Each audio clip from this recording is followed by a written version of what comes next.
Bienvenue sur Free Matin, bonjour à tous et à toutes, bienvenue à vous donc. Nous sommes le mardi 16 octobre de l'an 2018, l'un des grands jours au Bénin. Les écureuils du Bénin reçoivent cet après-midi même les Fennecs de l'Algérie en match retour des éliminatoires au stade général Mathieu Kérékou de Cotonou dans le cadre de la 4e journée des éliminatoires de la Coupe d'Afrique des Nations Cameroun 2019.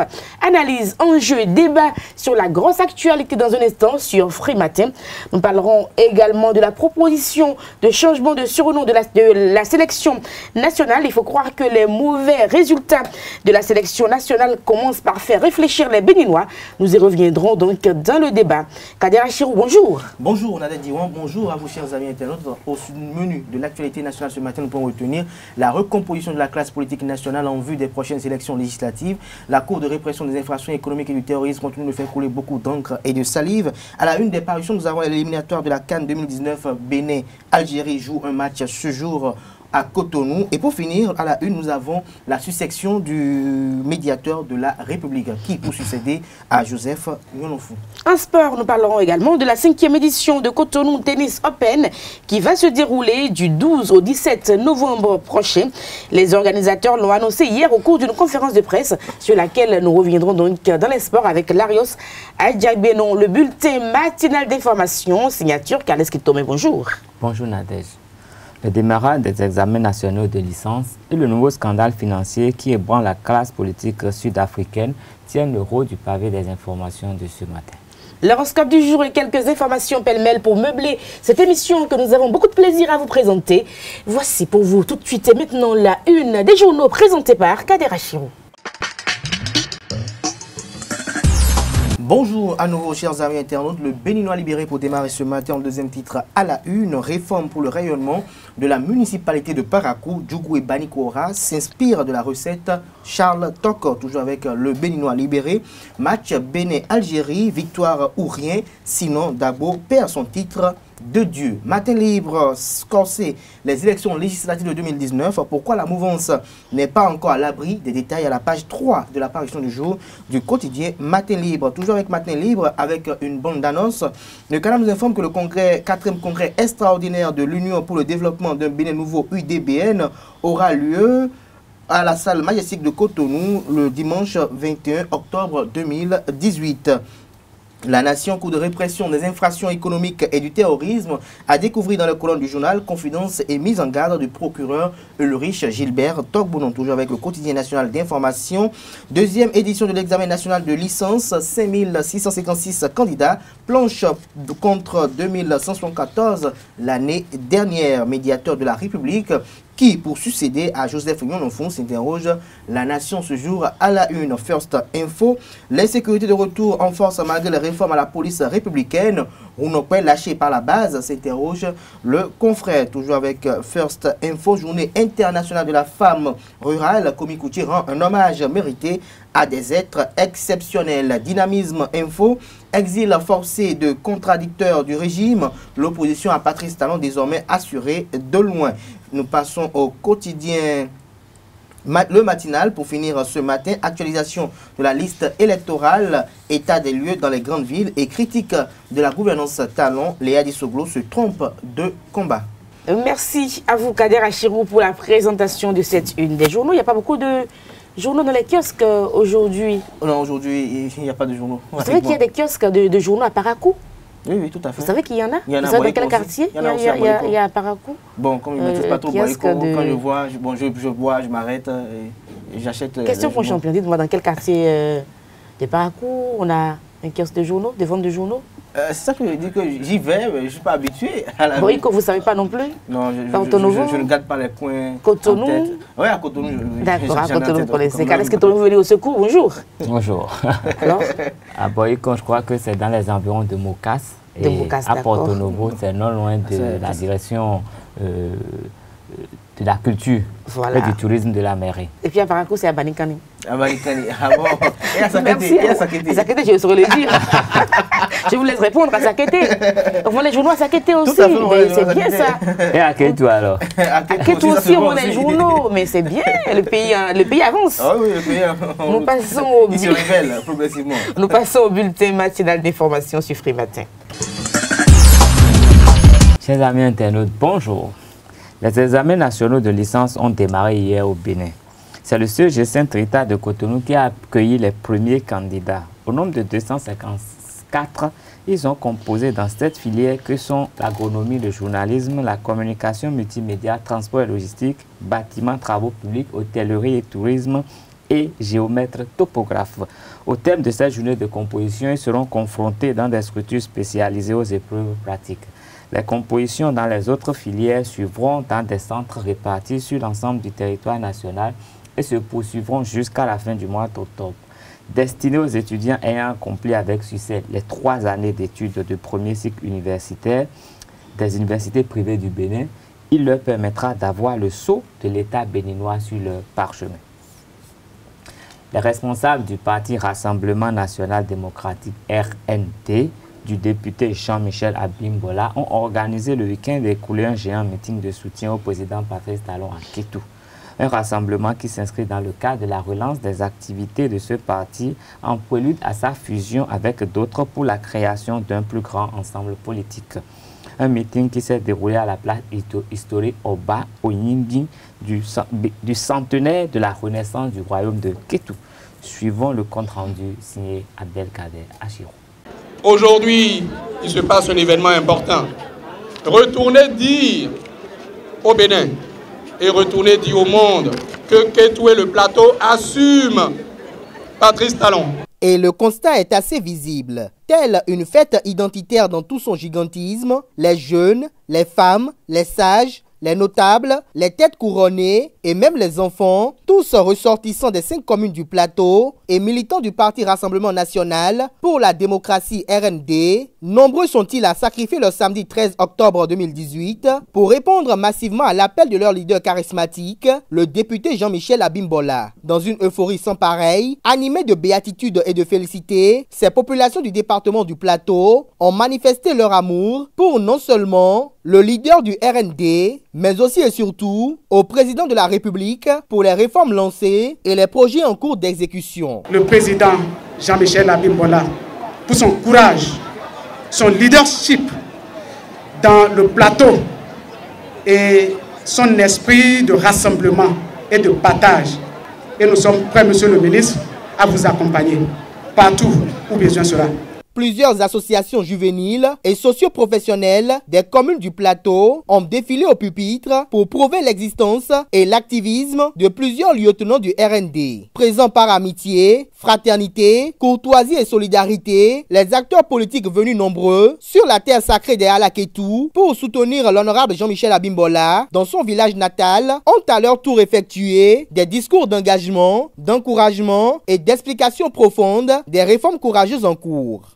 Tout ce bon monde, provenant de tous les secteurs, me charge de vous dire que nous nous tenons prêts à vos côtés pour mener avec vous toutes les grandes luttes pour la réussite du quinquennat du chantre de la rupture. Je veux nommer le président Patrice Talon. Je voudrais vous demander d'être unis, organisés autour de Jean-Michel Abimbola pour des victoires plus grandes très bientôt.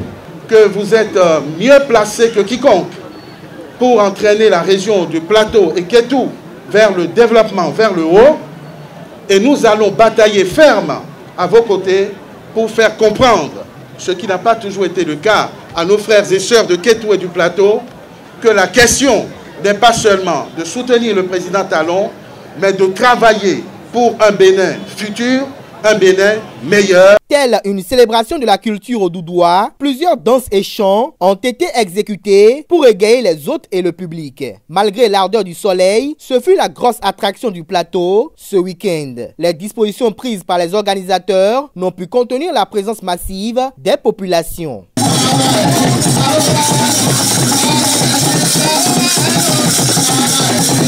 À l'occasion, il a été présenté aux populations les intentions de développement du président Patrice Talon pour la ville de Kétou en particulier et pour le plateau en général. Outre les 3 commissariats déjà acquis par la ville, sous le régime Talon, la construction d'un grand stade de football, des infrastructures routières, le programme d'entretien des pistes rurales et des projets pour faciliter l'accès à l'eau potable et à l'éducation sont en vue très prochainement. Solennellement et en attendant notre congrès extraordinaire prévu pour le 27 octobre prochain, que le RND, conformément à la décision de son bureau exécutif national, de son bureau politique et de son comité directeur, fera désormais chemin avec l'Alliance ABT, le PRD, le Faralé Arfia, la coalition Bénin en route, l'Alliance UND, l'Alliance UA, l'AND, etc., au sein d'un parti unifié, probablement appelé les Républicains. Je dis bien les Républicains. Oui, vous l'avez compris, le RND sera désormais une composante des Républicains, dont nous serons tous membres fondateurs. Le président du RND, par la même occasion, a dévoilé les 4 pièces constitutives du dossier permettant d'être membre fondateur de ce parti en gestation qui sera baptisé probablement les Républicains. Il invite ses militantes et militants à fournir les dossiers afin de prendre date dans l'histoire. Par ailleurs, Jean-Michel Abimbola a promis aux siens plaider pour que l'organisation du congrès constitutif du parti Les Républicains se déroule à Kétou le 3 novembre prochain.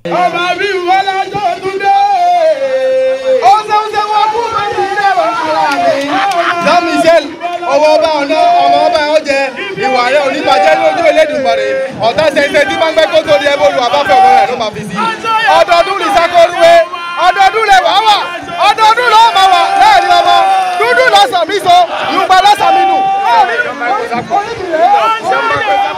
le député Gérard Benochi, élu de la 12e circonscription électorale, était l'invité de ce dimanche sur Zare TV.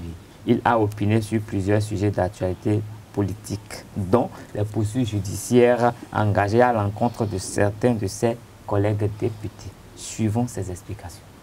Qu'est-ce qu'on appelle ne pas être en sécurité? Moi, je pense plutôt qu'au Bénin aujourd'hui, tous les Béninois sont en train de dire que la sécurité est de mise au Bénin, étant donné que les braquages récurrents auxquels nous avions eu droit n'ont plus droit de citer, les populations vaquent paisiblement à leurs occupations. Moi, je voyage dans le Bénin profond, je descends dans mon fief, les populations me disent qu'aujourd'hui, la sécurité est garantie parce qu'elles peuvent circuler librement, même la nuit, sans craindre d'être inquiétées par les coupeurs de bras, par les arracheurs de motos, par ceux qui braquent et tuent. Moi, je pense que tous les Béninois sont unanimes qu'au Bénin aujourd'hui, s'il y a un volet sur lequel le gouvernement de la rupture a plus réussi, c'est le volet sécuritaire. Donc, que quelqu'un, un collègue de plus, aille dire qu'il ne se sent pas en sécurité, moi je ne suis pas donc du même avis que lui. Ce n'est pas parce qu'on est inquiété dans des dossiers et qu'on a vu ça lever d'immunité levée et que la justice vous réclame que vous allez dire que vous n'êtes pas en sécurité. Pas du tout. Nous sommes dans un pays de droit et il y a toutes les voies de recours. Tout l'arsenal juridique nécessaire pour protéger les citoyens existe. Donc, on ne doit pas craindre. Quand la justice vous veut, présentez-vous devant la justice. Vous avez toutes les garanties d'avoir droit à un procès équitable. Moi, je ne pense pas que lorsque vous êtes invité par la justice, cela suffit de dire qu'on ne se sent pas en sécurité. Personne ne poursuit personne de façon animale. C'est nos institutions qui travaillent. Si la justice réclame quelqu'un, que la personne se présente, j'ai eu dire même sur une chaîne internationale que le collègue dise qu'on a posté des policiers partout aux frontières pour pouvoir l'appréhender au cas où il serait de retour. J'ai tiqué, j'ai dit mais comment? Ce collègue a été quand même garde des Sceaux dans ce pays et sait que à nos frontières, toujours des policiers. Ce n'est pas un fait nouveau. Pour vous qui voyagez, qui traversez nos frontières, vous savez toujours qu'il y a des hordes de policiers à nos frontières qui rendent des services aux populations, aux voyageurs. Donc ce n'est pas pour un seul individu qu'on ira mettre des policiers complémentaires, supplémentaires, pas du tout. Les policiers qui sont postés à nos frontières suffisent. Un même petit policier suffit pour arrêter quelqu'un si tant qu'on veut arrêter la personne. Donc il n'y a pas de fait nouveau. il n'y a pas d'envoi nouveau de policiers aux frontières pour guetter l'arrivée d'un quelconque individu, je ne pense pas. En Afrique du Sud, pour finir, nouveau scandale économique ébranle la classe politique. La semaine dernière, un rapport commandé par la Banque centrale a fait de nouvelles révélations explosives impliquant le président Ramaphosa. La Banque centrale sud-africaine a révélé que 72 milliards de francs CFA auraient été détournés d'une banque aujourd'hui en faillite, UBS Mutual. Et Cyril Ramaphosa aurait été au courant de cette affaire dès l'année passée, mais n'aurait pas réagi. D'après ce rapport, 72 milliards de francs CFA auraient été siphonnés au cours des 3 dernières années. 50 personnalités auraient ainsi bénéficié de montages financiers douteux. Dans la liste figurent plusieurs membres du parti au pouvoir, l'ANC, mais également Brian Chivambou, le frère du vice-président de l'EFF, un parti de l'opposition. Merci pour votre attention. Merci à vous, Kaleski Tomé, pour la présentation du bulletin matinal d'information sur Free Matin. La grande édition est prévue, vous le savez, pour 19 h. Ce sera présenté par Anita Marcos. C'est bien ça, Kaleski Tomé? Oui. Anita Marcos signera la grande édition le soir à 19 h. Nous passons au débat. On va recevoir donc Larios Adjagbenon, puisqu'on parlera du sport. Un plateau donc élargi à Larios. Bonjour. Bonjour Nadège. Nous parlons sport. La 5e édition de Cotonou Tennis Open va se dérouler du 12 au 17 novembre prochain. Au cours d'une conférence de presse au Tennis Club de l'Amitié, les organisateurs l'ont annoncé hier. Oui, le président de l'ONG Player Glem, structure organisatrice de ce tournoi de tennis à Cotonou, entouré pour la circonstance de la marraine de cette édition, la représentante de la Banque mondiale au Bénin, Madame Katrina Cheke, qui soutient le tennis béninois, le développement du tennis au Bénin à titre privé, parce qu'elle a signifié hier au cours de cette conférence de presse. Nous allons suivre le plateau de cette 5e édition. Cette année, nous avons essayé de faire un peu plus que l'année passée. Vous savez, je vous demande d'acclamer aussi pour celle qui a gagné l'année passée et elle est là. Elle est la numéro 1 du Bénin, elle est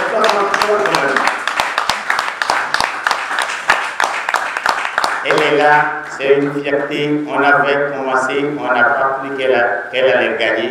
C'est pour la première fois une Béninoise gagne simplement 1 million. Vous voyez, ce n'est pas aussi facile, c'est un grand tournoi. C'est les enfants qu'on suit de très près. Il faut qu'on le dise. Ok, cette année, nous avons comme invité Bouchamuka William, 1527 à l'ATP, il est congolais et américain. Il y a Lena Midjani, 470 ATP, il est français et son classement français c'est 46e. Je veux que vous le voyez, c'est pour la première fois un joueur de 400 descend au Bénin pour le tournoi. C'est un plaisir, c'est un grand plaisir. On a essayé de rehausser le niveau. Et il y a Joël Meda, numéro burkinabé, le finaliste de l'année passée, qui va être là. Il y a Diallo Seydou, le numéro malien, sera aussi de la partie. Ok, vous savez, à partir de l'année passée, on a dit il faut qu'on commence par donner l'opportunité à nos jeunes qui sont à l'extérieur. D'où, aujourd'hui, on a un jeune béninois, 17 ans, qui joue au niveau 0 en France, qui va descendre. Il est parmi les invités. Son nom c'est Abou Panzo Kalom Patrick, que je vous demande d'applaudir. Chez les dames, nous avons Pauline Payet, qui est joueuse française, classée 577 à l'ATP, et aujourd'hui 34e française. Nous avons Amissal, classé moins de 6 en France et parmi les espoirs français. Nous avons Bekounde Kamil, qu'on ne présente plus, et Doché Vania, la numéro 1 togolaise. Ce sont les têtes de liste de cette année. C'est à titre privé que j'appuie le tournoi et le tennis au Bénin en général. Je suis la marraine, mais je sponsorise aussi ce tournoi. Retour au foot à présent, c'est aujourd'hui que les Fennecs de l'Algérie seront reçus par les écureuils du Bénin en match retour dans le cadre des éliminatoires de la Coupe d'Afrique des Nations Cameroun 2019. Exactement, Nadège, et il faut le dire que le stade Général Mathieu Kérékou de Cotonou sera chaud bouillant comme ce fut le cas le vendredi dernier à Blida, parce que les écureuils ont une opportunité de renverser cette tendance qui, selon laquelle le Bénin n'a jamais battu l'Algérie dans une confrontation directe. Et ce soir, le public est invité par les joueurs à venir massivement les soutenir pour que ce mythe tombe plutôt. Alors, Kareski Tomé, commentaire, on va suivre d'abord la conférence d'avant-match de l'équipe nationale. On va suivre la conférence d'avant. Hier, comme cela est de tradition lors des grandes rencontres de football, l'équipe nationale du Bénin a animé une conférence de presse d'avant-match pour expliquer un peu les choix et, si possible, les schémas tactiques dans lesquels l'équipe va évoluer cet après-midi à partir de 16 h du côté du stade de l'Amitié et Général Mathieu Kérékou de Cotonou. On avait à cette conférence de presse le sélectionneur Michel Dussuet accompagné de son capitaine Stéphane Sessayon. Les deux hommes parlent de la rencontre. Alors pour revenir sur le match de Blida, c'est vrai que on avait déjà dans les intentions, c'était de bien défendre, de gagner un peu de temps, d'essayer de faire en sorte que l'équipe d'Algérie perde un petit peu patience. Mais en concédant ce but sur un coup de pied arrêté, ça a fait changer un peu l'âme du match. Ça a mis les Algériens en confiance et nous, forcément, ça nous met dans l'obligation d'essayer de revenir dans ce match. Je dirais que dans l'ensemble, on a fait une bonne prestation, à mon sens. Dommage de perdre sur 2 phases arrêtées. C'est ça qu'on doit retenir. Ce sont des détails et ce sont des choses sur lesquelles on doit encore progresser. Après, sur le plan offensif, c'est vrai qu'on a manqué un petit peu d'esprit de décision et de percussion dans les 30 derniers mètres. Mais bon, on est conscient de tout ça. On sait que cette équipe d'Algérie a beaucoup de talent. Et c'est une équipe difficile à jouer.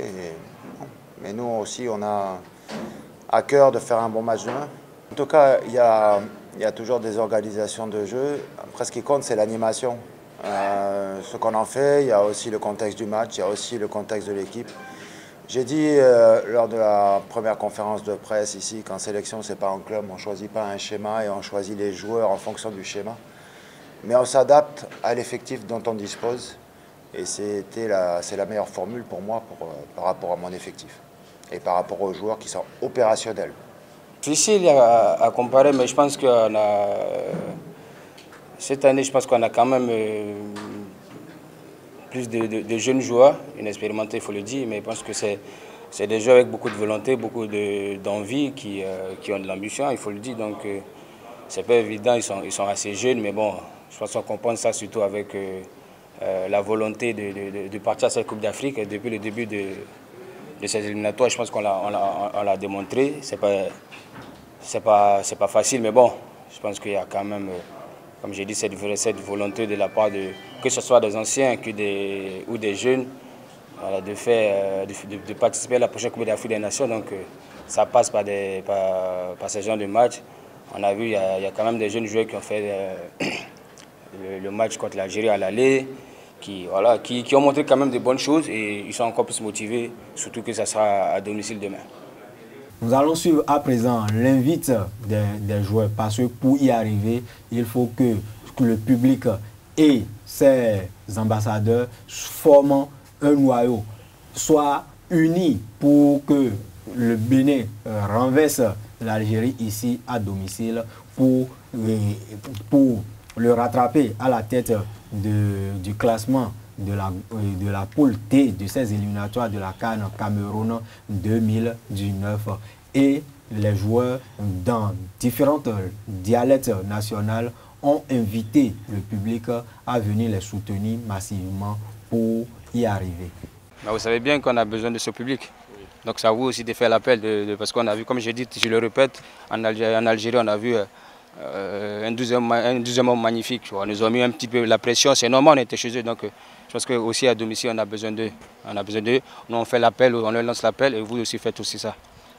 Milo vive population ni ton support le mardi pour supporter mi parce que demi mon le télé mais les d'autres amis de Algérie dans et wa fio mi des mina créé de tout le coup to kwa bio mina ho hai afu bo mina ho ta mi kana gagner mardi libili kunu et wa supporter wa Idjare et wa supporter wa Impo et wabi ako tabalon péré ti ako gagner Algérie Idjare et wa supporter wa. Il m'a dit match d'awa match les voisins donc match down parce que ni mi gagner match mi avant que mi dibla qualifier dans CAN quoi donc mi do besoin supporter ni wa ma soutenir mi parce que mi do besoin ton vraiment parce que timi en Algérie supporter algérien il est dibla ben match dans le monde donc mi do besoin na mais pas ni wa terrain moi supporter mi parce que avec pour supporter pour mi nami avant supporter il y a aidé mi mais quand même mando pour les supporter mo goala na mi mondo nya par rapport à la machine mi là pour bol madi dans milieu y avait population on ne va sous bord madi a nous que la joie mai nous fitukiro on ne va ola peromianti ola accompagner mi ne victoire là beneto okinyo ara loa mo fẹ́ kí ẹ jáde ní ọjọ́ mardi prochain fún match Benin Algérie kẹ́ jáde kẹ́ wá supporter wa because torí pé I need the supporter donc ẹ jáde massivement kẹ́ wá supporter équipe nationale du Benin a ní besoin yín fún match náà lágbára Ọlọ́run a ní dójú tì yín a máa gagner lágbára Ọlọ́run donc ẹ jáde kẹ́ wá supporter wa ẹ ṣé gan. Rendez-vous aujourd'hui Tuesday, mardi 16h, stade de Kérékou. Beren bibu, iseo. Nemba, nemerobu, nemonobu, nemobu, nensesubu, iseo. Mardi ewemi. Sabe sokumo, ina, ikurama, ina isun somi. Suga wisada. Merci. Dans le même groupe, le groupe D de ces éliminatoires, les éperviers du Togo se déplacent cet après-midi également du côté de Banjul pour y affronter les Scorpions de la Gambie. Il faut dire que Gambiens et Togolais sont à 2 longueurs des écureuils du Bénin et à 5 de l'Algérie qui compte 7 points. Merci à vous, Larios Adjak Benon, pour toutes ces informations. On va commencer par les commentaires parce qu'on fera le débat sur l'actualité sportive. Kales Kitomé, commentaire. Le match aura bien lieu ce soir. Les Algériens sont déjà au Bénin. C'est une évidence et puis en matière de compétition internationale, tant que le match est annoncé, on ne peut plus rien faire. On ne peut même pas parler de... rien à faire parce qu'il y a un délai pour dire on ne joue plus. Donc il n'y a même pas à dire qu'il y a une marche arrière. Le match aura lieu quoi qu'il arrive. Et quels sont les cas de figure? Les cas de figure, un match, bon, il y a 2 équipes, soit l'une des équipes gagne ou il y a un match nul. Mais bon, là, dans le cas d'espèce, je crois que je ne sais pas quoi dire, mais je sais que ce serait très chaud aujourd'hui. C'est vrai que les Béninois ont envie de réaliser un miracle. Un miracle, comme notre présentateur l'a dit. Le Bénin n'a jamais battu l'Algérie dans une compétition. Et quand on voit un peu les forces en présence, il est difficile d'imaginer la victoire. Mais nous rêvons de cette victoire et nous souhaitons que les poulains de Michel Dussieu puissent quand même nous réaliser 90 minutes qui vont ressembler à la première demi-heure qu'ils ont quand même eu à livrer à Blida. Parce que pendant une demi-heure, ils ont quand même, ils ont quand même essayé d'opposer vraiment une résistance aux Algériens avant de commencer à affaiblir. Et donc, nous ne savons pas trop, je ne sais pas trop comment la préparation a été faite. Mais s'ils peuvent jouer pendant 90 minutes, comme ils avaient joué pendant 30 minutes à Blida, je crois que quelque chose serait possible. Surtout si nos attaquants sont inspirés et qu'ils ont l'adresse ce soir, on pourrait toujours réaliser ce miracle. C'est vrai que les deux équipes sont sur des tableaux un peu différents. Nous avons dans une équipe algérienne des joueurs qui sont des joueurs titulaires dans de grands clubs européens. Il y en a plusieurs qui ont fleuré la sélection française, par exemple. Il y a Riyad Mahrez qui a été le meilleur joueur africain il y a cela juste quelques années, qui continue de faire les bonheurs d'un club anglais. Et à côté des nôtres qui sont quand même dans des clubs qui ne sont pas aussi réputés que les clubs dans lesquels évoluent les autres. Donc il y a un peu plus d'expérience. Mais je crois que c'est un sport d'équipe. Et si les gens sont vraiment ensemble, s'ils jouent ensemble, s'il y a une bonne cohésion, on peut toujours les battre. On a vu de petites équipes battre de grandes nations de football. Donc si on est sérieux physiquement, on tient le coup et que vraiment on joue, le bloc équipe est compact, la victoire est possible ce soir. Mais au pire des cas, nous aurons au moins un match nul pour apaiser un peu les cœurs. Match nul, d'accord. Au pire des cas. Au pire des cas, c'est le pire des scénarios. J'espère que ce ne sera pas le meilleur des scénarios. C'est le pire des scénarios que je puisse imaginer. Kader Achirou, de revenir à Larios Adjaboueno, qui est un spécialiste de la question. Alors, Kader Achirou, on sent une mobilisation générale du côté du peuple béninois pour aller soutenir le 11 national. Non, je crois que l'espérance de tout Béninois, de tout patriote, c'est de voir le Bénin triompher à l'issue de ce duel footballistique. Et quand on s'en tient un peu à la nouvelle configuration faite par l'équipe dirigeante en place du football béninois, on a peut-être espérance que le nouveau départ tant espéré au niveau de ce sport va être aujourd'hui une réalité. Et donc, depuis quelques jours sur les réseaux sociaux, il y a des messages qui invitent de part et d'autre les populations béninoises à effectuer massivement le déplacement au niveau du stade général Mathieu Kérékou pour venir soutenir les écureuils du Bénin, mais aussi et surtout pour venir accompagner et prouver leur patriotisme. Je crois que tout bon Béninois doit effectuer aujourd'hui ce déplacement pour montrer que véritablement le Bénin, les Béninois se soutiennent entre eux. Il ne faudrait pas que dans les gradins on voit qu'il y a beaucoup de vide, à telle enseigne qu'on se demande même que si les Béninois se soutiennent entre eux. Maintenant, par rapport à l'analyse du match lui-même qui aura lieu, je pense que la belle analyse a été déjà faite par Carles Kitome. Nous ne pouvons qu'avoir espoir sur peut-être, je vais être un peu sincère, le miracle. Parce que, comme on l'a dit, et le présentateur l'a dit tout à l'heure, le Bénin n'a jamais battu l'Algérie dans une compétition. Et au sein des deux équipes... Ni ici, ni ailleurs. Au sein, oui, tout à fait. Au sein des deux équipes, du côté des Algériens, nous avons des joueurs réputés, des joueurs talentueux, des joueurs qui ont quand même eu une expérience avertie. Et de l'autre côté, nous avons des joueurs, certes, qui sont talentueux, mais qui n'ont pas pu participer quand même à certaines, je dirais, à certains duels qui sont quand même de renommée assez internationale et fortement perçus dans le milieu footballistique. Donc je pense que nous ne pouvons que rester en union de prière, prier abondamment pour que véritablement, comme Carles Kitome le souhaite, même si nous n'arrivons pas à gagner, que nous puissions garder le cap pour que nous fassions match nul. Alors, Larios Adjaboueno, rien que parce que le fait que les écureuils n'ont jamais battu les Fennecs de l'Algérie, ça peut constituer une force comme une faiblesse. Parce qu'après, tout se passe dans la tête, après, finalement. Oui, tout se passe dans la tête. Et au-delà de ce résultat ou cette performance historique entre les deux nations, Algérie et le Bénin, peut représenter pour le compte de ce match, il y a un autre enjeu. C'est la qualification pour une 4e phase finale de la Coupe d'Afrique des Nations. Et il faut le dire que la dernière Coupe d'Afrique des Nations, le Bénin l'a raté de peu en allant s'incliner 5-2 à Bamako au stade de 26 mars, alors que même une défaite par 2 buts d'écart qualifiait déjà les écureuils pour la CAN gabonaise en 2017.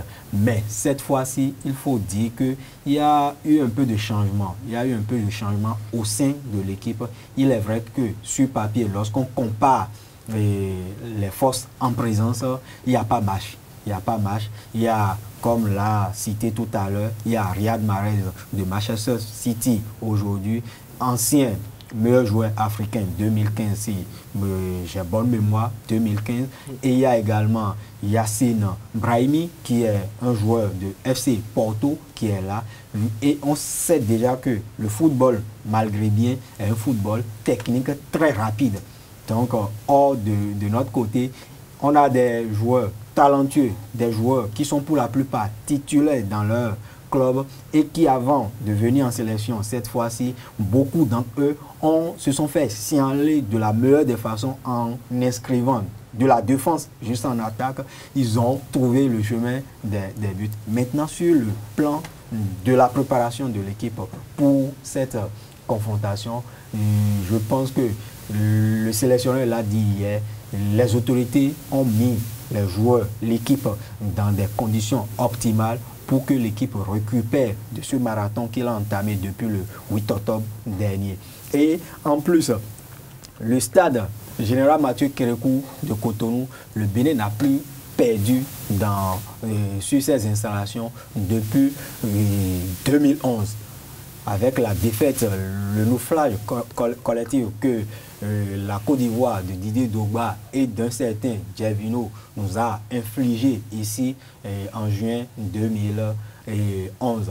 Et il faut dire que simplement que les écureuils savent ce qu'ils ont à faire et ils l'ont dit à plusieurs reprises, c'est maintenir le cap, maintenir le contact avec le leader algérien, parce que avant la rencontre du vendredi dernier à Blida, le Bénin et l'Algérie partageaient la tête du groupe D avec 4 points chacun.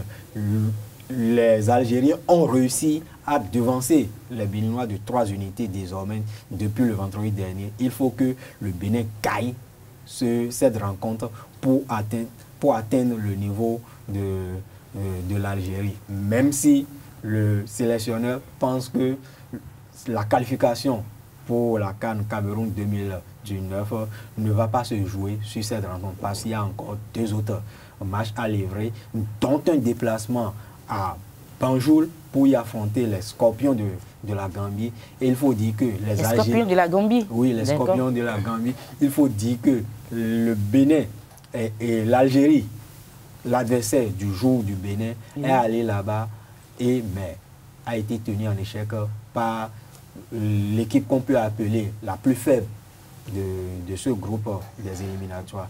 Mais la mobilisation sera totale. Et comme je sais que quand le Bénin a le dos au mur, entre griffes, a le dos parce que pour l'instant on n'a pas encore le dos au mur, on sait comment le stade de l'Amitié a accueilli les Angolais ici, on sait comment le stade de l'Amitié a accueilli les Zambiens ici pour la qualification, les Togolais également. Donc, rien n'est joué d'avance. Rien n'est joué et ne soyez pas étonnés qu'à l'issue de cette rencontre, comme l'a pronostiqué certains supporters, le Bénin l'emporte 3-0 parce qu'on sent une union autour de l'équipe. Chaque fois qu'on a perdu ici à Cotonou ou chaque fois qu'on a réaliser un mauvais résultat ici à Cotonou, c'est que les zones envoyées par les acteurs du football béninois n'étaient pas très bons. N'étaient pas très bons. Merci à vous, Larios Diagono. C'est ce que nous espérons, faire 3-0, pourquoi pas 4-0 avec l'adversaire du jour. Vous parlez de mais quel que soit le score, il faut que le Bénin gagne.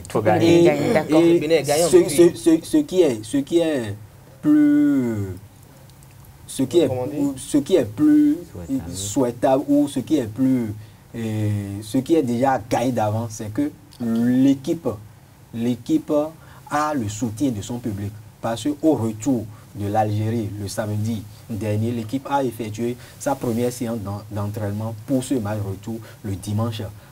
Et à la fin de la séance, tous les supporters croient à l'équipe nationale.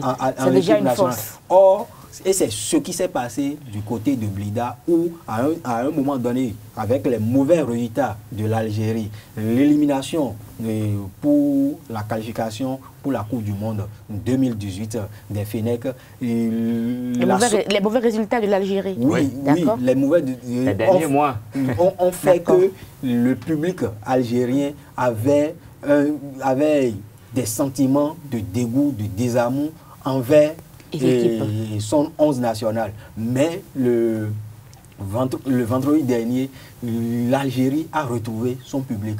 Et c'est dans une communion d'esprit que les Algériens ont réussi à vaincre les écureuils. Et qu'elle l'a souligné, c'est à part la première période où le Bénin a su tenir tête à l'homme algérien Andre Griffe et sur ces installations avant ce but de la 21e minute sur une hésitation de la défense béninoise. Et au retour des vestiaires, les Béninois sont revenus avec une bonne extension. Ils ont joué leur jeu sans pression et ils ont maintenu bon, mais malheureusement, il y a ce second but qu'ils ont encaissé qui a fait que on n'est pas revenu de bonne humeur finalement. Merci à vous, Larios Sadiagbouedon, Kader Achirou. Le surnom écureuil pour l'équipe nationale. Vous ne commentez pas, vous me dites oui ou non, on change ou on ne change pas. On aura l'occasion de refaire le débat parce que le temps est passé. Écureuil, on doit changer les écureuils? On doit changer impérativement pour quand même que spirituellement, cette équipe puisse être en phase avec toutes les conditions spirituelles pour qu'elle puisse du pays. Nous en reparlerons. Larios Sadiagbouedon? Moi, qu'on change, qu'on ne change pas, ce qu'il faut faire, c'est de mieux organiser le football. Parce que le nom... Il y a une mauvaise organisation actuellement du football. Le nom importe peu. Merci, Kader Achirou. Le nom importe peu dans... Actuellement, Larios dit qu'il y a une mauvaise organisation au niveau du football. Il faut qu'on réorganise la maison foot, c'est ça? Je n'ai pas dit qu'il y a une mauvaise organisation. Je n'ai pas employé ces mots. Vous avez dit quoi? Il faut organiser, mieux structurer. Laisser les querelles intestines, les querelles personnelles. Laisser les querelles personnelles de côté pour que le football soit mieux organisé, pour qu'on puisse aller de l'avant dans le foot. Parce qu'il y a des exemples. Allez-y rapidement parce qu'on va faire de commentaires sur ça. Allez-y rapidement. Le coq sportif a 2 couronnes aujourd'hui. Le coq a une traite. Le coq a 2 couronnes aujourd'hui. Mondial. À 2 couronnes mondiales aujourd'hui. La Seleção, c'est l'équipe brésilienne. Merci à vous pour les 2 exemples. Merci à vous. Merci à vous. Kales Kitome, on doit changer le nom ou on peut laisser? Ça importe peu. Pour moi, le nom, c'est pas important. C'est relatif également. Qu'est-ce qui est le plus important pour vous? Le sérieux, l'organisation. Parce qu'à mon avis, le football l'organisation. Il y a quand même quelque chose, il y a quand même une question d'organisation qui se pose. Clairement, on va oser le dire que dans la maison du foot, il y a un problème d'organisation. Le championnat qui va démarrer le 27 octobre prochain, il faut que les arbitres ne soient pas corrompus. Il faut que les joueurs, les différents joueurs des clubs soient payés ce qu'on leur doit, qu'on leur remet ça. Et il faut que les présidents de clubs arrêtent de s'attaquer aux journalistes reporters sur les stades. Merci à vous. Alors moi, j'ose le dire, dans la maison foot, il y a des problèmes. Il faut effectivement qu'on réorganise la maison. C'est notre souhait sur Free Matin. Nous aurons le débat de revenir faire un débat exclusivement sport sur ce plateau. Merci à vous. Nous allons passer à l'horoscope du jour sur Free Matin. Mesdames et messieurs, amis internautes, bienvenue sur l'espace astrologique de votre émission. La vraie richesse d'un homme en ce monde se mesure au bien qu'il fait autour de lui. Amis internautes, allons chez les amis béliers à présent. Déterminés à changer d'attitude, vous donnerez de votre personnalité une image nouvelle qui surprendra, amusera et enchantera vos amis. Ce serait pas faire si vous pouvez maintenir ce bon comportement au cours de cette journée. Pour ceux qui sont les taureaux, les bons contacts seront en ce moment. Ce serait donc à vous de bouger et aussi de donner une forme plus positive et plus durable à vos relations récemment nouées. Pour ceux qui sont les Gémeaux, avec la complicité de Mercure, chers amis Gémeaux, vous vous attaquerez aux problèmes qui entravent votre progrès. Aussi, vous accepterez courageusement certaines confrontations, qu'il s'agisse de rendez-vous avec votre médecin ou avec votre banquier au cours de cette journée. Allons sur les cancers. Excellente journée pour rétablir l'harmonie dans vos relations professionnelles, amis cancer. Évitez surtout de rendre les autres responsables de vos propres difficultés ou de vos échecs. Pour ceux qui sont les rois de la forêt, vous aurez l'occasion, chers amis lions, de vous faire remarquer sur le plan social. Faites en sorte que ce soit pas dans le mauvais sens, amis lions. Pour les amis vierges, ne changez pas trop vite d'opinion. C'est souvent sur votre propre amour que vous écoutez et non votre propre raison. Revenez donc à vos anciens projets. Ils ont à présent toutes les chances de réussir. Pour les amis Balance, vos efforts et vos succès dans l'entreprise vont valoir quelques avantages matériels aujourd'hui. Cela ne manquera pas de susciter quelques jalousies de la part de certains de vos collègues. Pour les amis Scorpions, cet aspect de Mercure ne sera pas très favorable à vous, chers amis Scorpions, sur le plan professionnel, dans la mesure où il aura tendance à vous brouiller les idées ou à vous placer dans de mauvaises situations confuses ou compliquées autour de vous. Pour les amis Sagittaires, la vie professionnelle sera assurée d'une bonne reprise après quelques temps de stagnation. Amis Sagittaires, les jeunes qui débuteront ne resteront pas sans emploi aujourd'hui. Chez les amis Verseaux, vous aurez la possibilité de régler certains problèmes professionnels ardus et de faire bouger les situations qui vous semblent bloquées aujourd'hui. Pour les amis Poissons, votre dynamisme et votre confiance en vous vont vous aider à améliorer votre vie professionnelle. Amis internautes, la vraie richesse d'un homme dans ce monde se mesure au bien qu'il fait autour de lui. Mesdames et messieurs, c'est sur ces mots que nous vous souhaitons une agréable journée en compagnie de nos programmes sur Esaü TV. Même site, même heure. À demain. Merci à vous Ruth Sodeji pour la présentation des prévisions astrologiques. Nous allons nous retrouver demain pour un autre numéro de Free Matin. D'ici là, portez-vous bien. Au revoir.